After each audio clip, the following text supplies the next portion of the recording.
Hi, it's my pleasure to be here today with Jim Elliott, the founder and president of Diveheart. And I understand your organization, you're an adaptive scuba nonprofit with a rich history, celebrating a 25th anniversary this year. So I'd love to just start off with talking about the story of how you came to found Diveheart and its mission. Yeah, well, I didn't have any interest in diving necessarily.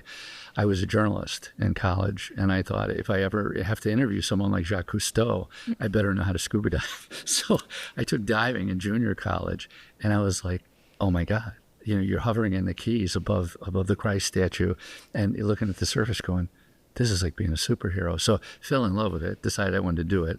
Of course, you know, you get married, you have kids, I mean, it takes you in a different direction. But I started guiding and teaching blind skiers in the 80s because my oldest daughter is blind from birth. And I was comfortable around people with disabilities. My dad was a disabled Army vet and stuff. So I kind of dodged wheelchairs at the VA hospital, you know, when I was a kid. But when I got her involved in downhill skiing in the 80s, when I was at WGN Radio, I saw it turn people's lives around, and I thought, this is really powerful. Always thinking this would be a cool thing to do in diving, right? Getting people mainly out of wheelchairs is what I'm thinking. And so after my media career, I finished that. I decided in 97 to start teaching people with disabilities full-time diving. Mainly thinking again about physical disabilities, but I don't draw a salary, never have. And the thrill for me is to get somebody out of a wheelchair who's never been in the water before. And of course, you know, as a diver, you teach them how to use their breath, right, to control their buoyancy in the water. And the thrill for me, my payday, is when they stand up in the deep well and they look down. And they go, "Oh my God, I'm standing up. I'm not in my wheelchair anymore." And I'm breathing underwater, which is not natural, right? So those two things are really powerful. And we've done research with university medical centers, and the Illinois School of Psychology actually did a study with people all over the country that had dove with us and said, you know, Jim, the first pool program is the most powerful. And I think it's because it creates a paradigm shift. Now, the first time you stick your face in the water, and if you're an instructor, you know what I'm talking about. You always have somebody who puts their face in the water and goes, I can't do this, you know, and that's the power. You know, once you get them comfortable with that and they go, I'm breathing underwater, and then they're standing up, that's the payday. That's incredible. I imagine just seeing that the light bulb come on for those folks must be so rewarding. Yeah, I think most instructors would say when they see that look in their eye, their students' eyes, and that they get it, that's really the payday. Well, I would love to hear, you know, stories or any anecdotes that come to mind that have been particularly rewarding from your time at Diveheart. I know one we talked about a little bit briefly before this was your story about the veteran who, and the Christ Redeemer, the Christ of the Abyss statue. I think the audience would love to hear that one. Yeah, I couldn't believe it. You know, I'm teaching blind veterans at Hines VA Hospital in Maywood, Illinois. And this one blind veteran goes, I've been diving since the 50s. I go, why am I certifying you now? And he goes, well, you know, in the 50s, you didn't need certification. I go, you're right. That was bootleg diving, right? So I gave that to him. Then he goes, I brought the Christ statue here in the 60s. I go, you mean the Christ of the Abyss, like the most viewed underwater object in the world in Key Largo, Florida, that Christ statue? He goes, yeah. I go, now I know you're full of it. He brings in these black and white photos then, the next time I see him, with him as a young man standing near Navy Pier in Chicago with this wooden crate, with this 9-foot Christ statue there behind him. I'm like, oh my God, this guy brought the Christ statue here. Well, he was an Army vet. And back in what was going on, you had the Cuban Missile Crisis, and they were trying to get the statue down to Key Largo. So they put it in a National Guard armory hangar at O'Hare Airport for months, and then they found a Navy plane to finally take it to Key Largo, or Key West, actually, and it sat in a warehouse in Key West until they figured out where to put it. Well, Gabriel Spataro, the guy who brought it here from Italy for free, that's a whole nother story. It's in the documentary, right, The Legend of the Statue. But he you know, he gets busy with his family Italian restaurant in Chicago. So he forgets about it. Fast forward to 2013 now, I've trained him. He's certified. He's dove with veterans in Cozumel and stuff like that with us on a grant from Department of Veterans Affairs. But I'm driving him home. He used to make balloon animals. So I'm like, you know, he says, Jim, you're not going to believe it. I'm diving the Christ statue. I go, well, you brought it here in the 60s. You probably dove it a bunch of times because you were diving since the 50s, right? He goes, I never dove it. He goes, I got busy with the restaurant, blah, blah, blah. So I go, well, who are you diving with? He goes, I'm diving with my buddy Vinny, who's got one leg, who's also in his 70s. And then I'm diving with my buddy Louie. I go, well, who's taking you out? What vendor's going to take these three guys with disabilities out? He goes, Vinny's got like this 25-foot fishing boat. I go, time out. I go, stop. I called DJ Wood, who owns Rainbow Reef, who's very, very good to us. I go, DJ, you're not going to believe this story. And DJ says, oh my God. So he cleared 8 paid spots on a Saturday to have the Gabe's team on the boat, and we had 20 people on a chase boat. I've never seen that many GoPros and cameras underwater in my life. Made the cover of the Miami Herald. You know, it was amazing, and it actually changed the archive for the Miami Herald because they had the statue coming into New York. And the reason is the ring buoy that was sitting in the photo at Navy Pier by the Christ statue had a New York on it. Well, you would think, no, it came into New York, but it was a New York Italian shipping line that brought it into Navy Pier. But they put the ring buoy out there. So, and then the archivist at Miami Herald said, oh my God, we have to change our records. I go, yeah, you do. So it was a great story if you get a chance to see it. Absolutely. Well, I'm sure viewers will be interested to watch it as well. And I believe they can find it on the YouTube, website. Yeah. YouTube. Actually, if you go to Diveheart YouTube channel, it's a great resource. You click playlist, you get military stories, you get stories on autism and scuba therapy, on spinal cord injuries, documentaries. This one is under military and under documentaries, this Legend of the Statue. Symposiums. We've had doctors from, Northwestern University. We present the Mayo Clinic every year. So we try to, I knew this was therapeutic when I first did it. The first time I was in the water, I go, oh my God, this is amazing. So we constantly were harassing physical therapy professors and occupational therapy and rehab docs all over the world, really, to get them to embrace this. And now they do, which is awesome. So we have 11 years of symposiums. So if you ever have, and you can't go to fall asleep at night, insomnia, just turn on a symposium and watch it, and listen to all the medical, background on scuba therapy and the benefits and stuff like that. It's really cool. Well, I understand too that, your training and working with your divers probably looks quite a bit different in some cases than a traditional open water or discover scuba diving class. And you mentioned you kind of have developed your own training curriculum. I would be interested to hear about that process and, what an adaptive diver coming into diving, how you all might work with them. Yeah, we don't see disabilities, first of all. We see abilities. So if you're a quadriplegic, we see what you can do or can't do. Some have some movement. Those are incomplete quads. And then what we do is that determines what kind of team you get. So this is all team-based diving. So if you're a buddy, we train you up and we do empathy training. We make you pretend you're blind, para-quad, all that, and do this crazy, task loading stuff, right? But then we also do some land clinics. Like we introduce you to things like full face masks. So some of your divers may not use regulators. So we use a full face mask and we orient you not only to put it on yourself, but to put it on someone else, and how to do emergency protocols. If you're underwater and high pressure hose blows, what do? That mask now has no air. So we carry 6-foot hoses with us with quick disconnects and we'll pop yours off, pop ours on. Now you're up breathing off of our tank. So if you have enough of those in the water with somebody who needs a mask, so those are the kinds of things we've kind of pioneered in our program. But it basically is team diving. So if you're a high functioning paraplegic, you could almost be open water, but not quite. You would have 2 buddies that are highly trained. If you were a quadriplegic, you would have 3 buddies. If you had special needs, if you needed a full face mask, or some people are not audible, right? That they're maybe have autism on the spectrum and they can't communicate verbally, but they communicate with eye blinks or hand gestures. But maybe that therapist is the only one that really understands that. So we train them up to be a buddy, and they get in the water with the person. And so that's special additional needs that you have as an adaptive diver. We don't call them handicapped or disabled. We call them all adaptive divers. And eventually they just want to be known as divers. For a diver or someone who's a dive professional interested in getting involved, they hear the mission and want to be a part of it, how would they go about working with Diveheart or becoming a buddy? Oh, I love talking to people that want to get involved. So the phone number, from the office, 964-1983, 630 area code, that goes right to me. And then what I do is I figure out who you are, what you want to be, what your expectations are, what your interests are, what you do for a living. And then what we do is we plug you in. Maybe you go right to training.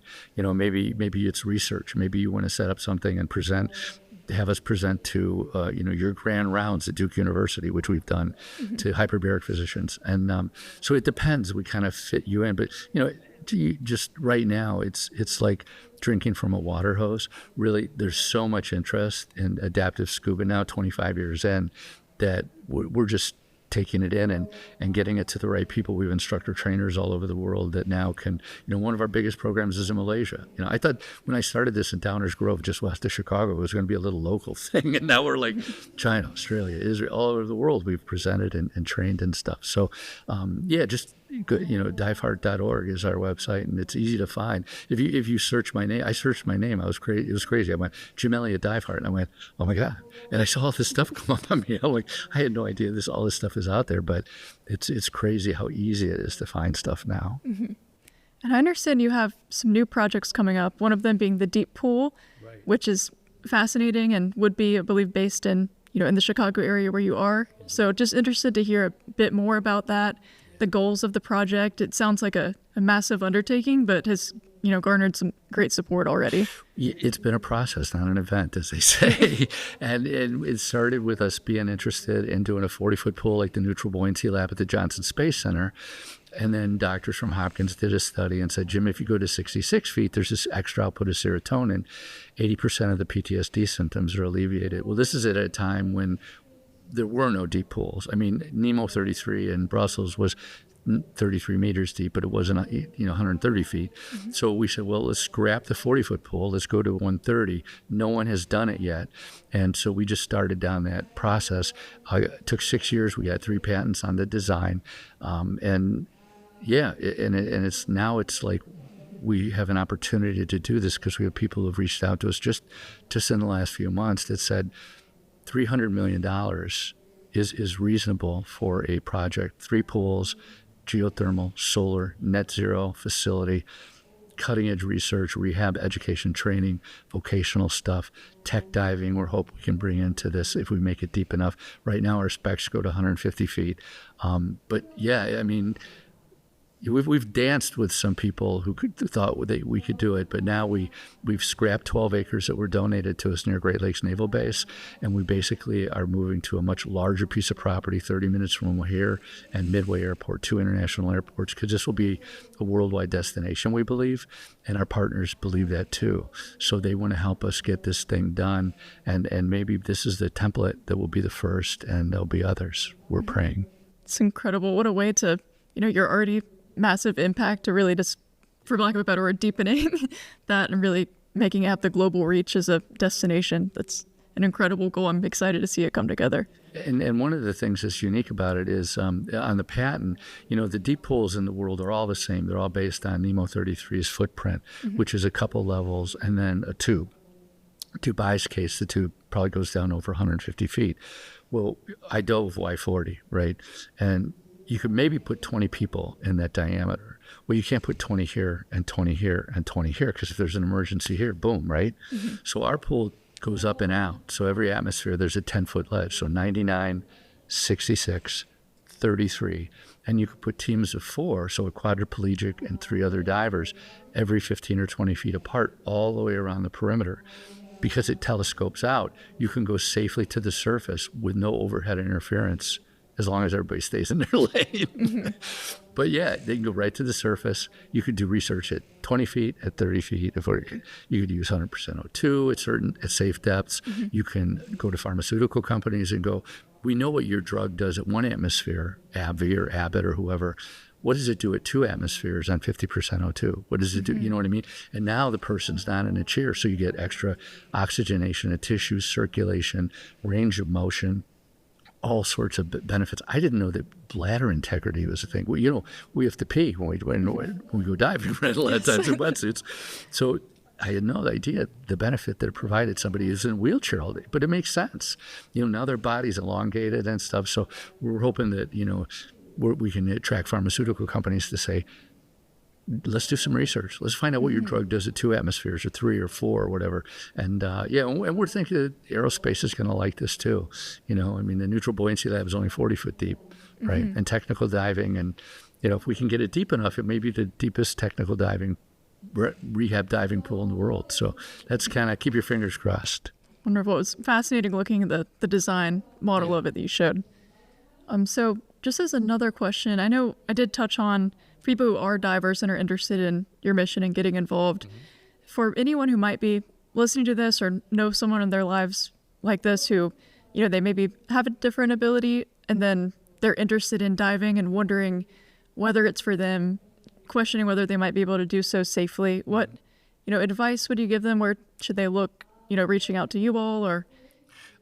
We've created, with David Marsh as filmmaker, we've created a library on YouTube, which is unprecedented. There's nothing like it in the world. You hit playlist and you go, like I said, to veteran stories or spinal cord injury stories or autism, and you find something that resonates with you.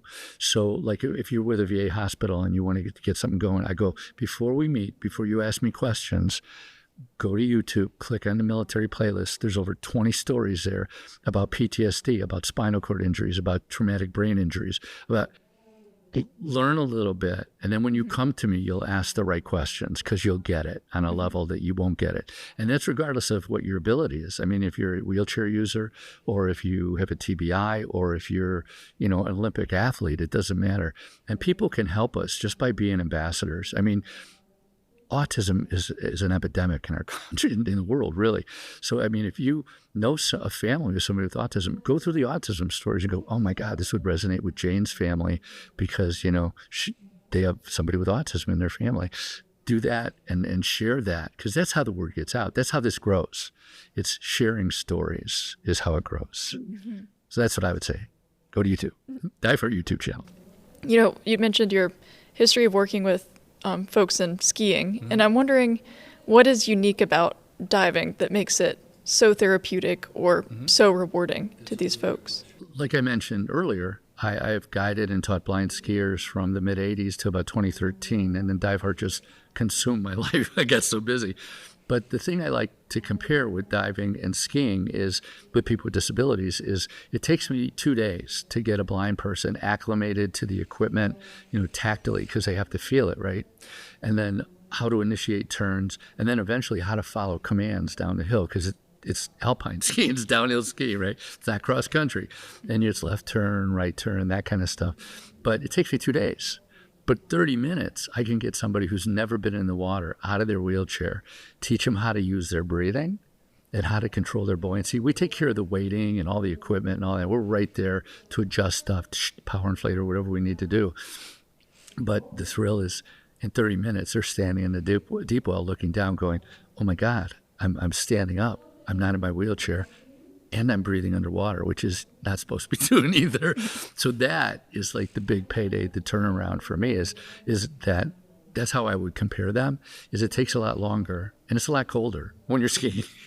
I like to be in warm water. I've done tons of training in quarries, but yeah, it's nice to be in warm water. And people with thermal regulation issues, which people with spinal cord injuries have, people who are mobility impaired. So if you're in a chair or a walker or whatever, and you're not moving, like somebody, like an athlete would, that you get circulation issues and stuff. So getting in cold water is an issue. So yes, you have dry suits and semi-dries and all these things you can jam them into, but to be in warm water really is important. And that's why the pool we talked about, we want to make it geothermal and bring up warm, energy so that we can make that water in that pool really warm. Like, for example, one of our instructor trainers in Utah uses the crater, and out west, you probably know the crater, 96 degrees all year long. Kind of indoors, like under a mountain kind of thing. It's like wild. You walk in, it's like, wow, a lake. Mm-hmm. And yeah, so she, Robin Knight is one of our greatest producers because she goes right from the pool right into an open water scenario, which is 96 degrees. So she doesn't even have to put people in wetsuits. Mm-hmm. So it's very, very productive that way. I imagine with warm water as well, I know seems like the therapeutic benefits extend to pain relief for people who may suffer from chronic pain. Mm-hmm. Just interested to hear about the research you might have done or anecdotal experiences with folks who've struggled with chronic pain who've really had a positive experience with diving. Yeah, on the technical end of the benefits of scuba therapy, I would recommend people go to our playlist. It's symposiums, and listen to professionals, listen to doctors and therapists, and talk about the benefits that they've seen. What we see in a practical sense is if we're going to Cozumel, like we'll take 50 divers in Cozumel, 12 will have disabilities. That's only 12 divers you're serving, right? Which is why we want to build a pool to be able to scale up and serve more people. But day two, like clockwork, people roll up to us in their wheelchairs going, Jim, I've been in chronic pain for like 15 years. This is the first time I've been pain-free since my injury. And I just say, get in line now. I go, this is experience. We've seen this so many times. It's unbelievable. And under our veterans playlist on YouTube, you'll hear, not only disabled divers with disabilities, but you'll hear buddies who are veterans themselves struggling maybe with PTSD or mild traumatic brain injuries, but they're able-bodied enough to be able to be a buddy to a quadriplegic, for example, and they'll talk about the calming effects of diving and stuff like this, and how it gets them in the zone, and there's no surface distractions. And that kind of leads me to the autism side of what we do. We did the first research on autism and scuba therapy with Midwestern University, and we know that with autism, pressure blankets, pressure vests and weighted blankets are part of therapy, right? That tactile stuff they need sometimes. Plus, sensory deprivation rooms are part of therapy. Get them away from all the triggers, right? And that's true with PTSD too, the surface triggers. So what we do is when you get underwater, number one, you eliminate all of the traditional triggers, right? You don't have the same sounds and stuff like that. The ambient pressure is therapeutic. So just that feeling, the wetsuits sometimes can be therapeutic. However, there are kids with autism or people with autism that don't want a wetsuit on at all. So each one is very subjective, right? That tactile, that pressure is soothing for some and not for others. But we found that getting them underwater eliminates surface distractions, and the pressure helps. And the cool factor is off the charts. I mean, now socially, they're a diver. You know what I mean? Now they can show video and pictures to their friends and family and neighbors and coworkers.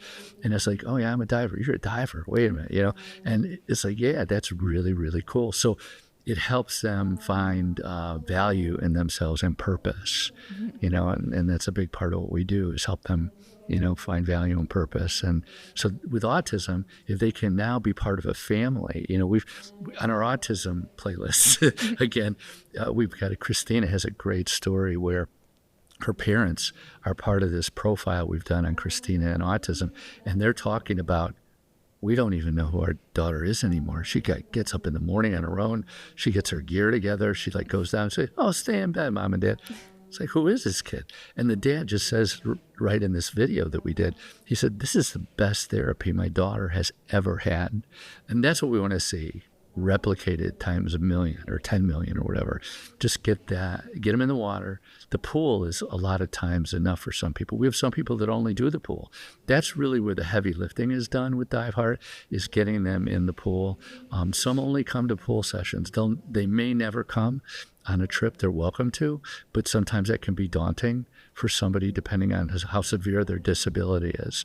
So it's all challenged by choice. Mm-hmm. You know what I mean? You take it as far as you want to, and we try to be empathetic and understand and aid you, help you with what you need, and leave you alone when you don't, not leave you alone, but don't get involved. Don't always take a knee, for example. If you're in a wheelchair, I always get on a knee the second I meet somebody with a disability. It's a great way to meet someone, and they're not wheelchair bound. You know what I mean? They're not handicapped.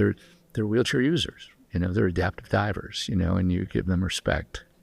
What would be a few other ways? Because I know the language we use is important when referring to individuals with varying abilities. For someone who might be, at a dive site or at a pool, around or working with, or just even meeting, divers with differing abilities, what advice would you give to make sure they're, conveying the proper respect and meeting people on their level? That's a really good question. We address that in our training, of course, but we deal with basically two types of people that are born with disabilities, like my daughter who is blind, who may be told their entire life that they can't do stuff. Oh, you're blind. You can't do that. You're in a wheelchair. You can't do that. So they have this belief they can't do things. So when they discover that they can dive, it's like, oh my God, this is amazing. Then there's someone who suffers a traumatic injury, a veteran, an athlete, someone that gets in a car crash. You're no longer the person you were. Now there's loss. Right now there's depression. Now there's anger that they're dealing with. And helping them overcome that is no small feat.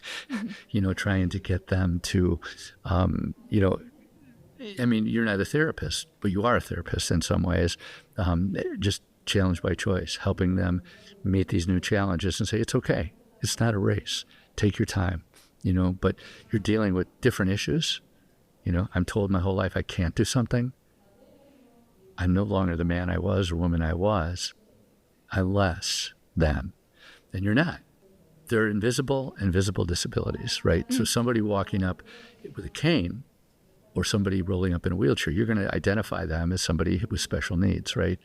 But there's a lot of people with PTSD, with autism on the spectrum, with maybe comorbidities, like maybe you have mild cerebral palsy and it affects the way you walk a little bit, but otherwise you present yourself as an able-bodied person, right?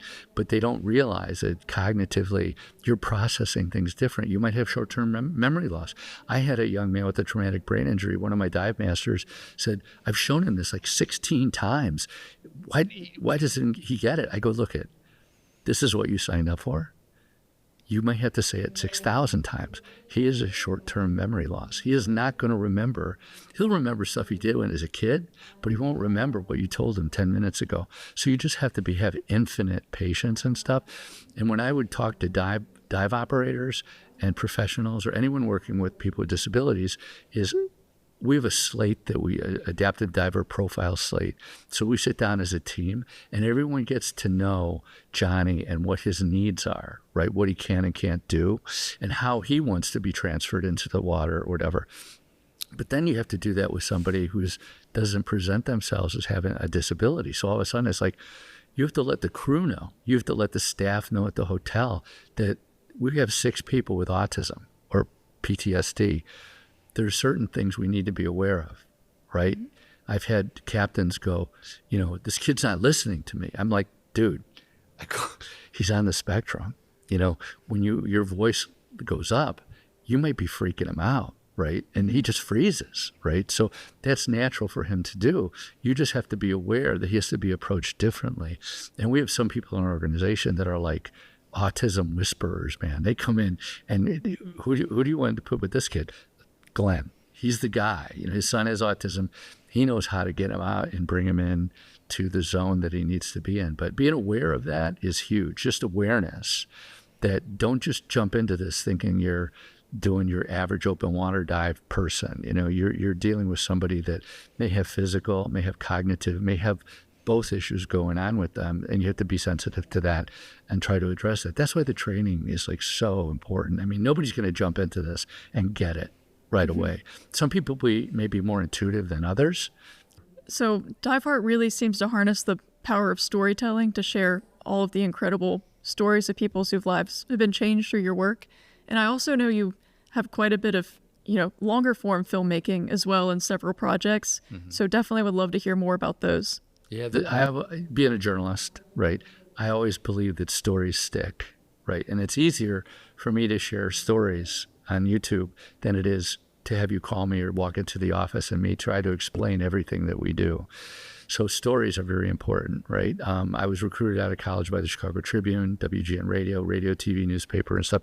And I've used everything that I've learned in media to help get Diveheart started. I don't know how I would have done it. And timing was good too with the internet and all that stuff. So we were blessed enough, and I believe there's no chance meetings. And in 21, our first trip out of COVID was to Cozumel. We were training instructors at Dive Paradise. And on our boat, because there was only a couple of us, was David Marsh, this filmmaker. He overheard us talking, staying at the same hotel, came up to us at night. We're working on our laptops. He goes, tell me more about Diveheart. So we do. He goes, I want to do a documentary. I go, cool. So, people say stuff all the time, right? So a month goes by, 2 months go by, and I don't hear from him. I think, okay, this guy he forgot about us. All of a sudden he calls, he goes, I really want to do this documentary. I go, okay, great. Well, here's 50 people going on this trip. Here's the backstories on the 12 people with disabilities. So he is doing all the backstories, interviewing, getting photos. I'm a Navy vet, this and that. All of a sudden, we get to a week before the trip.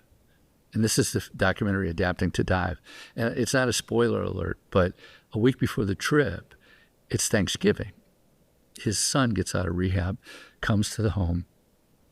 Kumbaya, wonderful dinner, love you. Kid goes to his room, overdoses, and dies.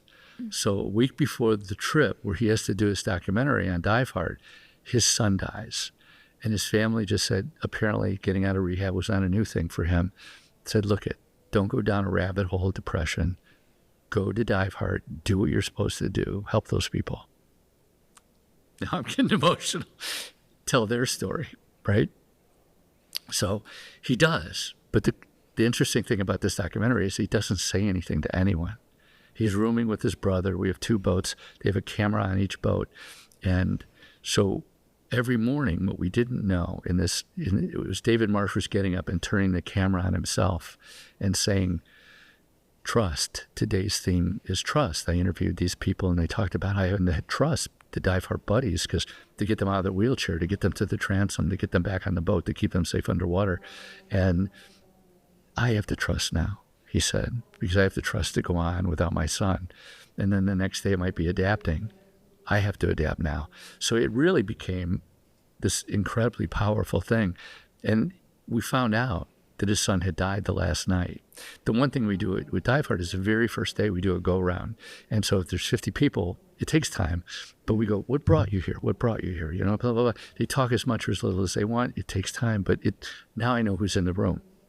Now I know who our adaptive divers are, who our instructors are, who has had people history. We find out about people who have someone with a disability in their family for years. No one knew it. I train Navy SEALs here in Coronado. They're sitting in class going, I had no idea that you had a dad with polio or something like that. It was crazy. So anyway, the last night we do a go-round too. By then it's kumbaya. We're all family and hugging and all that stuff and exchanging numbers, forever friends. And David is the last one to speak and goes, I didn't tell you this, but Thanksgiving. And he told us a story about how his son died and stuff like that. Well, tears were running down everyone's eyes in the video and stuff. But it's very powerful. And then I brought him on to do 10 more trips and personally sponsored him to come and do profiles. So we have between 50 and 100 profiles on divers with autism and Down syndrome and you name it.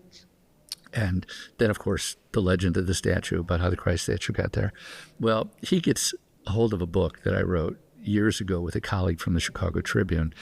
This colleague had cancer, and I said to her, what's on your bucket list? And she said, well, I'd like to write a book. I said, well, I got a story, right? So we get together for 2 years and we write this story called Sharing Air. And it's basically Romeo meets Juliet in an adaptive scuba class. So they meet all these people with disabilities in this class and they fall in love. But what people don't know is Romeo's a billionaire and the only way he can unlock his inheritance is to participate in this charity. And then Juliet is dying of cancer and no one knows that either. Of course, there's discovery, right? And you learn all the background. And basically the cool thing about what we do with this film called Sharing Air, which is not out yet, is we took divers and we made them actors, and we took actors and we made them divers. And we did bring on some heavies from, not Tom Cruise heavy, but actors that are in some movies. Mike Markoff is in The Hitman, and it was cool because we were able to get Mike, and he said, well, we need a Juliet. And he goes, well, my wife's an actress. And they auditioned together, and David said, oh my God, they're perfect. And then we had a guy that was going to be Jonathan Strong, who's a character that runs the adaptive dive program. And that was going to be the guy who did the voice for the Sonic Hedgehog. Oh, that's great. He's got like 1 million followers, right? Well, something happens with, he's got to go take care of business, family business. So Mike's brother is an actor, Jason. So all of a sudden, it's like, oh my God, we got like husband, wife, and brother from Hollywood that can do this. And oh my God, we just did a screening, critical screening Wednesday, and it's like it all just came together perfectly. And we finally got it down to around 2 hours. So hopefully it'll be, and we're looking at the Sundance route, and film festival route, but we're also hoping that we can find the Netflix guy who says, oh, forget about the film festivals. Let's just put it right on streaming or whatever, so that's kind of what we're hoping for. But this is the first film ever that's, to my knowledge, it's been done on adaptive scuba in this format. So we're very excited about that. We think that 25 years, we've kind of brought it to a point where we could tell this story in a, fictional, way, even though a lot of it's real. And we do have people with real disabilities in the film. We have a young man who's a quadriplegic with a spinal cord injury. We have another gentleman in a wheelchair who is a Air Force pilot, a spinal cord injury. Now he's a doctor. He's actually last year he presented at Mayo Clinic for us about the benefits of scuba therapy in his case study. And then we have a blind diver. And actually the book I wrote, Sharing Air, with Kathy, who unfortunately is no longer with us, my colleague from the Tribune, Dan was the character in my mind for the book. And when we were casting, I said, well, Dan is a diver. We certified him. So we called Dan. He goes, I'd love to be in a movie. So Dan is blind, clearly blind when you see him visually. And so we have a blind diver and 2 divers who are wheelchair users. And then we have some divers that pretend they have MS. And there's a lot of things going on. You got cancer and you got all sorts of stuff. So, Goodness. Well, that's something certainly we're all going to look forward to, Sharing Air. Yeah. Sounds incredible.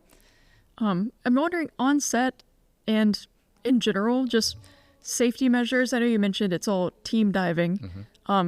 Just would love to hear more about specific safety protocols, how you balance the wonderful work with making sure that everyone is safe doing so. Yeah, this movie was a challenge because we went to Rainbow Reef and DJ and his team were very helpful, and it's beautiful when you put a mask on underwater and wetsuits. Sometimes you can't tell who's in the water, so we actually had instructors in the water on the film portraying other people in the water. So safety is the key. And I couldn't go down to be part of the filming because I had 2 retinal surgeries. So last 6 months, Thursday was the first time I got in the plane. But yeah, I sent down instructors just to make sure everybody was safe. That was the key thing.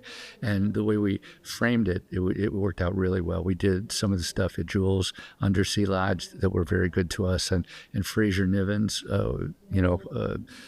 award-winning videographer, Discovery Channel, National Geographic. He was our underwater video guy. And so he was there. And Dick Rakowski was in it, who a lot of people know in the dive industry, who is kind of like the father of nitrox and the pioneer in hyperbaric medicine. So it was funny. We're here in November here in Florida doing, site surveys and casting and stuff. And we go to the chamber where Dick Rakowski is. And we talk to him and go, Dick, we think we'd like to have you in this film, in March. So this is November. And Dave Marsh goes, don't die before March. So, and Dick was good. He didn't die. And he's in the film forever. So, yeah. Oh, so many wonderful stories. And I'm just excited to personally delve more into Diveheart and Mission and all the wonderful work you have out there video-wise. And I'm sure the band members listening will be too. Is there anything else you'd like to share or cover today? I know we've talked about the mission, film projects, what's new for Diveheart with the Deep Pool. Yeah, I look forward to doing more with Dan, researchers. We've talked over the years about things. Alan Brilski just did a piece on us and about traveling with disabilities, and he's a renowned author in the industry. And then William Klein has been very good to us and helping us get the word out about the film and other things. So really sharing stories is huge. Getting involved as an ambassador. You don't have to be in a market where we have an instructor necessarily to be able to share the story. And then let's say you want to go diving and there's no one near you. That's fine. I'm a Rotarian. So let's get the Rotary Club to help fund training and a trip and get them to get you here. If you're a military person, maybe there's a VFW or an American Legion or an AMVETS. We've had them all at different times sponsor veterans programs that we've done.